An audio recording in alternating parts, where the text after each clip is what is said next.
Hi friends, welcome to my channel. ఇక దేవ అతని మనుషులు కలిసి మార్చిరీలో ఉన్న డెడ్ బాడీస్ అన్నింటినీ తగలబెట్టబోతూ ఉండగా ఇక ధాత్రి కిరణ్ అక్కడికి వస్తారు. నన్నేమైనా హెల్ప్ చేయమంటారా అని ధాత్రి అడుగుతూ ఉండగా ఇక దేవ బెదిరిస్తూ ఉంటాడు. మీరు ఇక్కడి నుండి వెళ్ళిపోతారా లేదంటే మిమ్మల్ని కూడా తగలబెట్టమంటారా అని దేవ బెదిరిస్తూ ఉండగా ఇక కిరణ్తో ఇలా అంటూ ఉంటుంది ధాత్రి, నువ్వు ఎవరు రాకుండా చూడు కిరణ్, నేను వీళ్ళకి మ్యాచ్ బాక్స్ ఎలా వెలిగించాలో చెప్తాను అని అంటూ ఇక దేవాని అతని మనుషులని చితకబాదుతూ ఉంటుంది జేడి. ఇక అప్పుడే కేదార్ ధాత్రికి కాల్ చేయగా కిరణ్ ఇలా అంటుంటాడు, మేడం సార్ కాల్ చేస్తున్నారు అని అనగానే ఇక దేవా మనుషులు తన మీద అటాక్ చేయబోతుండగా ఆగండి ఆగండి అని అంటూ కిరణ్ బ్లూటూత్ విసిరేయగా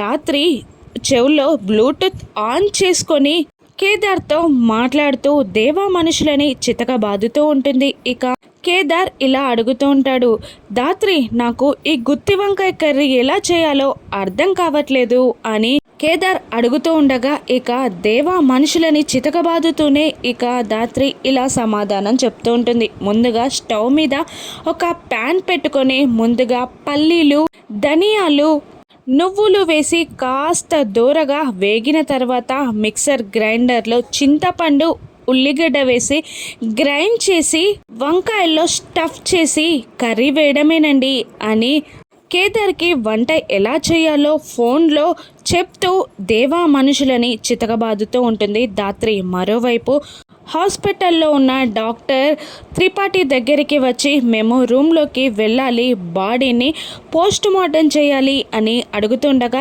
ఇంతకు ముందే ప్రియా అనే డాక్టర్ పోస్ట్ మార్టం చేయడానికి లోపలికి వెళ్ళింది కదా అని త్రిపాఠి అడుగుతూ ఉండగా అసలు మా హాస్పిటల్లో ప్రియా అన్న డాక్టరే లేదు అని త్రిపాఠికి ఆ డాక్టర్ చెప్పగానే పరుగున త్రిపాఠి పరిగెత్తుకుంటూ మార్చిరీలోకి వస్తుండగా ఆ పాటికే ధాత్రి ఆ ఫేక్ బాడీ, యువరాజ్ ఫేక్ బాడీని ఓపెన్ చేసి చూసి ఇది యువరాజ్ బాడీ కాదని కన్ఫర్మ్ చేసేస్తుంది. ఇక యువరాజ్ బ్రతికే ఉన్నాడని నిరూపించి తన మీద వచ్చిన ఎలిగేషన్స్ని కొట్టిపారేసి మళ్ళీ తను ఆ కేసు దక్కించుకోగలదా? రాను ఎపిసోడ్స్లో చూద్దాం. Thank you for watching.